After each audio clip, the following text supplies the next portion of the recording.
standing in a crowd, face to face, having a conversation with someone, and you notice that they are constantly looking around the room. Why do they do that? Why is it that someone that you're engaged in a conversation with can't look you in the eye while you're talking to them? Is there something wrong with you or something wrong with them? Is it the way they communicate? Is it the things that they've learned about communication? Do they not understand that 97% of what we communicate is through body language and tonality? Excuse me, 93%. That only 7% is words? That every time they bob their head around to the other side or look to see who might have just come in the door, that they're saying to you, you're unimportant? Are you the one that does that? Is it you who looks around the room and not at the person you're talking to? Whether it's your spouse or your child, you're always looking just past their ear and over their shoulder to see if there might be someone else more important in the room to talk to. What happens in social settings all the time. It doesn't matter if you're waiting in line at the restaurant or you're standing at the Chamber of Commerce meeting or the network meeting or in the lobby at church. If there's a chance that there's someone more important that might walk by, someone whose celebrity attention they might want to get, they just kind of look right past you or they look right through you. What does that do to your relationship? Have you ever had that moment where you feel like an opportunity is just right nearby, but you can't really put your finger on where that opportunity is going to come from? Who it is that might introduce you to the next someone? Who that person might be? I remember, and I've told this story before, but it really fits here. See, it's so easy to look past the unknown, and sometimes what we have to remember is that the unknown is only unknown to us.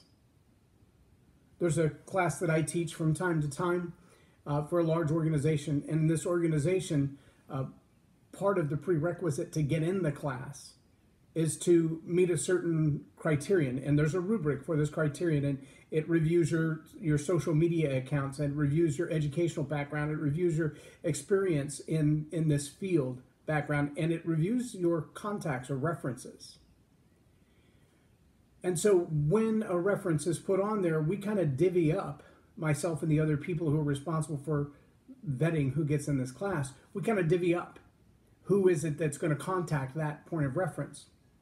And I remember a while back we got one that in the application everything seemed right, the education was right, the experience was right, their social media was clean, all of the expectations you would have for this person to be in leadership were golden. But then the reference that they put was the highest level individual in the organization. Now, this is an organization with probably 1,000 plus employees. And a lot of people engage in a lot of different ways. But when you see that one person with enough audacity, enough boldness to say, yeah, you want to check up on me, call the highest person in the organization. There's this double-edged sword to that idea, because on the one hand you think, well, if I call them and annoy them and interrupt their day, the highest level person in this organization, and I find out that this person is a scam, I'm going to look like an idiot for calling the highest person in the company and thinking, well, I thought there was a possibility that you would know. Normally, this highest person in the organization doesn't even take my phone call without an appointment. So for me to call to verify someone else's reference just seems a little stupid. At the same time, if I don't call because I'm intimidated by that factor and I later find out this person's a liar, then I haven't done my due diligence and I've allowed them to throw the highest level person in the organization under the bus. What do you do with that? With someone who has the audacity to claim that their character reference is the highest person in your organization, how do you deal with that? Well, as a volunteer, I didn't want to be the one to call the highest person in the organization, and the staff person didn't want to be the one to call the highest person in the organization, and so we decided not to call the highest person in the organization and to take our chances that this individual who had the audacity to name that person as their reference had good character. Several weeks went by after this individual was allowed in the class, and they were participating just fine, and someone stopped me in the hall at a regular meeting and said, I understand that my daughter is in your class. And I was taken aback for a moment because I know who this woman is. In fact, her son-in-law is the highest person in the organization. He's the guy who kind of runs the whole show. And his wife is this woman's daughter. And I thought, well, I know who her daughter is, but she's not in any class I'd be teaching. And I said, well, remind me who your daughter is. And she named the other person whose background we didn't test the veracity of. And as I walked away from that moment, I thought to myself, it would be sufficient to say my sister and my brother-in-law, who've been married for 30-some years, would be able to give a good character reference for me. And for that woman to put their names on her form didn't for a moment cross her mind that that's a little much for the average Joe to be calling them to verify, because to her, they're just sister and brother-in-law. It's no big deal. There's a familiarity there. There's a familyness there. There's a bond there. There's a relationship there. See, that idea of putting someone in a high esteem wasn't an issue for her. She knew the people at the highest level and the people at the lowest level, and it fit. But myself and the rest of that team were a little intimidated by the idea that we don't know this person at all. We don't even recognize that name, but they're directly connected. How often do we find ourselves in that place where the introduction that we've been seeking, the opportunity in the network meeting and the relationship between businesses, that there would be something there of great significance? I recently signed a media deal between the television station that I work for and one of the biggest Christian radio stations in the Dallas-Fort Worth Metroplex. And it was ironic as we sat there and we were just talking about our backstories and things that have gone on. And she was recently married, and we talked about her story prior to being married and all this stuff. And it seems ironic that you would get that deeply personal in a business meeting. But let me back up a little bit. We've owned a DJ business since 2005. And in 2007, we were hired to DJ the karaoke Christmas party for a Chick-fil-A store in Denton, Texas, way up north. And when we were asked to come and do that, we were hired by a young lady named Jill. Well, we've done that event now for almost 10 years. Every year at Christmas, they call us. They invite us to come have a meal with them, to hang out with their staff, to hang out with their team. They do leadership development and games, and we do karaoke and music, and we all have a good time. And we're going on 10 years now doing that service for them. Well, Jill used to be the person at Chick-fil-A who scheduled that event. She was their marketing and area training manager for the Chick-fil-A store. And she moved on to Christian radio. We didn't even think about it until one time at an event, we were serving as volunteers, my wife and I, for this big concert.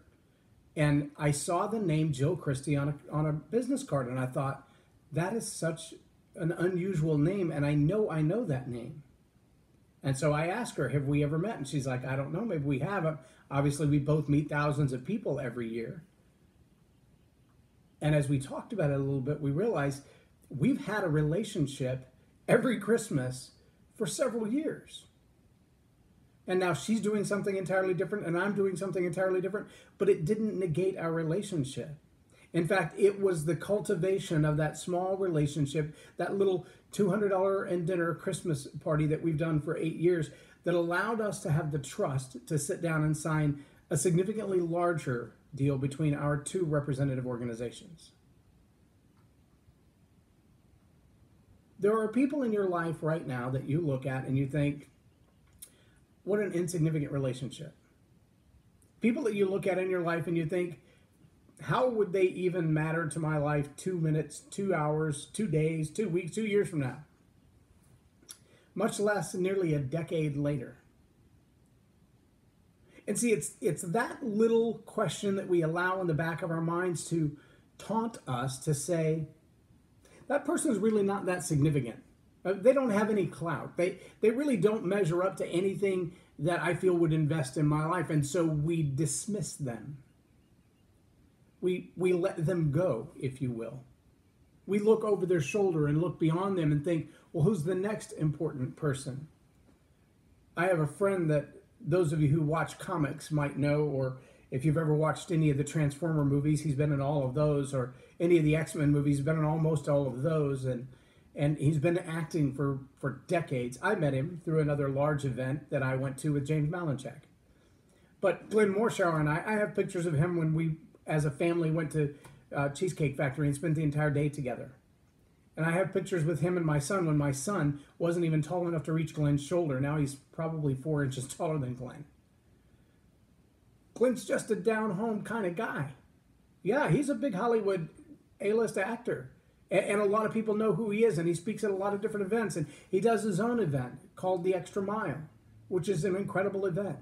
He does acting classes for people who are basically nobodies. People who want to break into the industry, but they're willing to pay the price and do their due diligence and get the training of someone who's been there. But I invited Glenn to go to church with us. And it was just starting to rain when he showed up. And, you know, our church is a fairly large campus. I wanted to make sure he came in the right door. So I went out to the parking lot to meet him. And I asked him, you know, this parking lot's a little confusing. You want me to park your car for you? He's like, I can park my own car. I'm like, it's about to start raining. He's like, I don't melt in the rain either. And so his humility right there kind of shined. And I've had several conversations with him. I knew he was a basic, general, good kind of guy. So he parked his car and he ran in the rain, and we walked in the front door, and there were people who were just standing there with their mouth open going, he just walked right in the front door. Because he's a humble person. He's an everyday kind of person. And he made it about 50 feet, and people would come up and they're like, is there any chance I could take a picture with you? I love watching you. I've seen you at Comic-Con every year. He used to be a big part of the Star Wars world, or Star Trek world as well. And so the Comic-Con is a big deal for Star Wars people. So he's been there every year. And people are like, oh, can I get a picture with you? And he's like, sure. So he's standing in the church lobby posing for pictures. And other people are having a real hard time with this. People are gathering around going, who is this guy? Why does everybody want a picture with him? And we look a lot alike with the freckles and the light skin and etc. People thought, well, who is this guy and why is he here? And there were people that know me from being around that organization for 7 years now, who would push me aside. They just wanted to see Glenn. I just want to get right up here and see Glenn. We were all totally okay with it. It was kind of funny when it was all over. But there were those also who thought, well, we've got to separate Glenn from the crowd. We need to get security. We need to escort him in and out the back door. He needs to go through the green room. He's so important. He's such a celebrity. Someone might want to do harm to him, or someone might want to manipulate his time and cause him to be late to where he's going. Well, we need to protect him from that. And Glenn's like, there's nobody here that's not important enough for me to stop what I'm doing and say hi to them. So I want you to ask yourself that question. Do you get starstruck? Do you get power hungry to the point that you look past the person that face to face to you seems to be insignificant? That one that they don't have a whole lot of money to spend. They don't have a whole lot of time to spend with you. You don't know their name from Adam, and they keep referring to these people who are way high up. Do you look past those people and think, well, they can't really do anything for me? Why would I invest in this relationship? Why would I spend a lot of time in this relationship? Do you also find yourself like Elisha trying to attach to the superstar Elijah. Everybody in Israel knew who he was. He was on the front page of all the papers if they'd had papers at that time. Everybody knew who he was. And here's this little farm boy. And the prophet walks by and he says, "Here, follow me." And the farm boy says, I'm all over it. Now, if the biggest celebrity of the day came walking by your front lawn while you were gardening and said, "Hey, come follow me," would you drop everything and follow them? Would you also think that by following this biggest celebrity in the world, that by following them you'd be known as well? That you'd become famous right away? Have you ever thought that sometimes you serve someone in obscurity, not realizing that your big moment is right around the corner? It happened for Steve Siebold when he was training under Bill Gove, and then one day Bill Gove said, "All right, today's your day. Take the stage. Show them what you got. Today will either make or break you."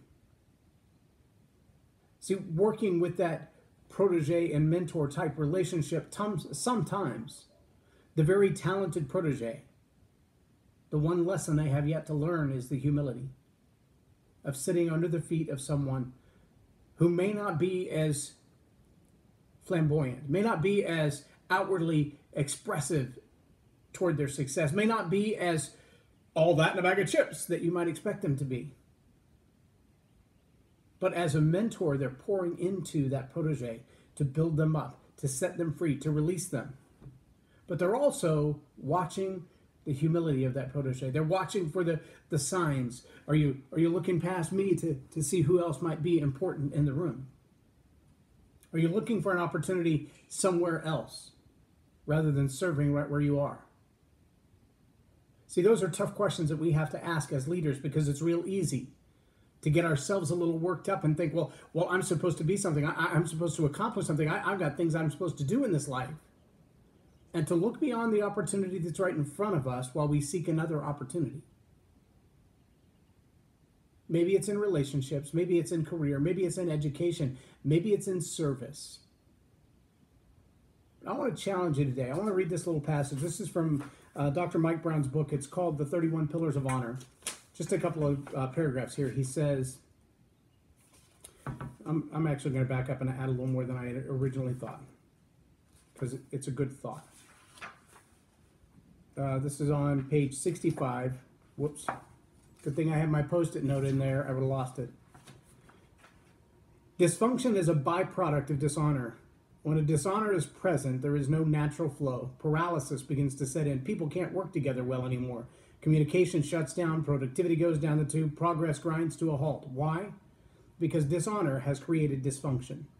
Our bodies are perfect examples of this truth. When we dishonor our bodies by abuse, improper diet, lack of exercise, etc., disorder sets in, and when something is out of order, dysfunction follows in our body that must be diagnosed and treated. Disloyalty is a byproduct of dishonor. Dishonor always gives birth to disloyalty. When dishonor is demonstrated from one person to another, it is a matter of time till disloyalty also will be demonstrated. If the dishonor isn't recognized, confronted, and repented of, disloyalty is going to follow every time. Not 98.5% of the time, every time. Disinterest is also a byproduct of dishonor. Now, did you get those three? Disorder, dysfunction, disloyalty, now disinterest. Think about what we've been talking about this whole time. The person who looks around looking for someone else of a higher honor, looking for someone else of a higher esteem, looking for someone else more important, someone who could connect them faster, someone who could get them on their tracks to success right away, someone whose shadow they could walk in that would make them important just being in the shadow. Disinterest is a byproduct of dishonor. Have you ever talked with someone who is constantly looking beyond you or over his or her shoulder? Their body language and eye wandering clearly communicate disinterest. Their disinterest is produced because they are not honoring you or what you're saying. When that happens to me, I assume they don't care, and I won't either. Right or wrong, this is the normal reaction of an achiever who values his time and his words. I really believe there is no hunger If there is no hunger, the chef should stop cooking until he finds someone who is hungry. If there is no hunger, the chef should stop cooking until he finds someone who is hungry. Dr. Mike Brown, 31 Pillars of Honor. One of the challenges we see in relationships today is this constant, I've got my phone in my hand, yeah, I heard you, yeah, I heard you, oh, yeah, look at that, and there's no eye-to-eye contact, there's no conversation one-to-one, there's no relationship building investment, heart to heart, soul to soul, spirit to spirit, eye to eye, mouth to ear, ear to mouth. There's no one really listening. And relationships begin to crumble. Dishonor begins to set in. Disinterest, disloyalty, disorder, dysfunction all follow when dishonor comes in. It may seem a small thing, but when you're talking to your teenager, don't you like them to look in the eye? When you're talking to an employee, do you appreciate it when they're talking to their phone? When you're waiting in line and the person behind the counter is more fascinated with their phone than you as a customer. Dishonor. Disrespect. We don't tolerate it in the world of customer service. Why would we tolerate it in a relationship?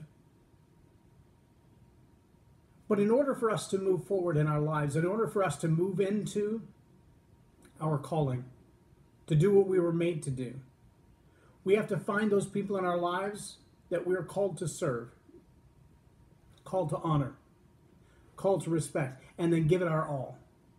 Give it 100% of your attention, 100% of your effort, 100% of the quality of you. Because without that, there's dishonor. And where there's dishonor, there's dysfunction, disorder, distrust, disloyalty, and disinterest. Will you take the time today in the relationships that you have before you and pour your full attention into them? Focus on the person in front of you. Be present in the moment, not looking around for greater opportunity, not looking around for a chance to better yourself, but for a chance to pour into them and add value to them. Will you take a chance to honor someone today who deserves your honor, not because of their celebrity status, not because you know who they're connected to, not because you know them at all, but because they're a human being who deserves to be honored? That's my challenge for you to do today. To honor someone, regardless of their status, regardless of their connections, regardless of their power or authority. Just honor them because they're human. I am J Loren Norris, and you've been watching Tell It Like It Is TV. Have a blessed day. For those of you who are watching live on Facebook and YouTube, please hit that subscribe button and share this video with other people you think might be interested. We appreciate you being here. We also have a GoFundMe page that's set up for some of the work Karen and I do. We've been invited to places around the world. Those trips abroad are not inexpensive. If you could help us on our GoFundMe page to take the message of transforming grace abroad, we would certainly appreciate that help. Just look for the little card that pops up at the top that says we're fighting for families, and help us to join in that fight. We appreciate you. We appreciate you being here, and we appreciate having an opportunity to be a part of your day. God bless.